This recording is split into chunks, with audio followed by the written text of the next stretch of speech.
আজকে আমি chicken soup রান্না করব। এই জন্য আমি একটি মুরগি কেটে ধুয়ে একটু লবণ মাখিয়ে রেখেছিলাম। এখন আমি একটি প্যানে তেল দিয়ে এর ভিতরে দারচিনি, লবঙ্গ এবং এলাচ দিয়ে একটু নেড়ে ছেড়ে এর ভিতরে আমি পেঁয়াজ বাটা দিয়ে দিলাম। অবশ্যই পেঁয়াজ কুচি দেওয়া যাবে না, এটা পেঁয়াজ বাটা দিয়ে রান্না করতে হবে। এরপর রসুন, আদা বাটা, রসুন বাটা, ধনিয়ার গুঁড়া, একটু অল্প অল্প করে জিরার গুঁড়া আর ফেটানো দই দিয়ে দিলাম। দইটা খুব ভালো করে ফেটিয়ে নিতে হবে। এরপর আমি শুকনো মরিচের গুঁড়াও অল্প একটু দিয়ে দিয়েছিলাম। আর মূলত এটা কাঁচামরিচ দিয়ে রান্না করতে হবে। আমি গোটা গোটা করে একটু মাঝখান দিয়ে কেটে আমি কাঁচামরিচ দিয়ে এটা চুলার উপরে সিদ্ধ করতে দিলাম।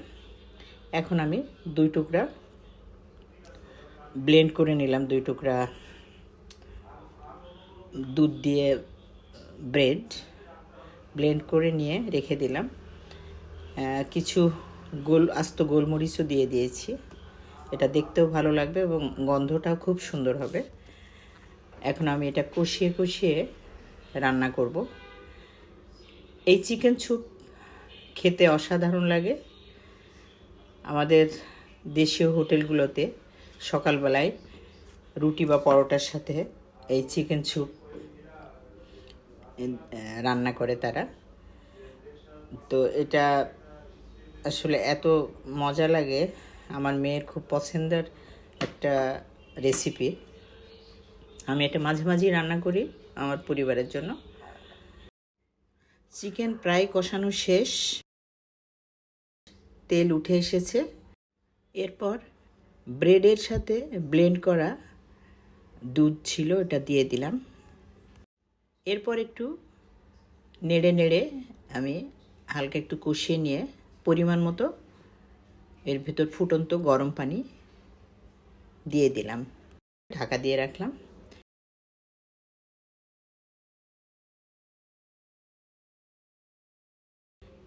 এরপরে আমি একটু ঘি দিয়ে দিলাম।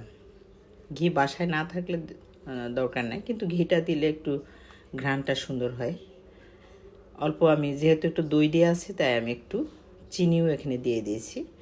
চিনিটা অপশনাল, দিতেও পারেন নাও দিতে পারেন, কিন্তু আমি এটা দিয়েছি। চিনিটা দিলে একটু ব্যালেন্স হয়, ঝোলটার ব্যালেন্স হয়। আমার রান্না শেষ, এটা চমৎকার খেতে লাগে। এটা আমরা ডিনারে পরিবেশন করছি। ছেলে মেয়ে তো খেয়ে বলেছে যে অসাধারণ হয়েছে মামনি। তো আমি এভাবে রান্না করে আপনারা দেখতে পারেন। আমি পরোটার সাথে এটা পরিবেশন করেছি, এটা খেতে অসাধারণ। সবাই ভালো থাকবেন, আল্লাহ হাফেজ।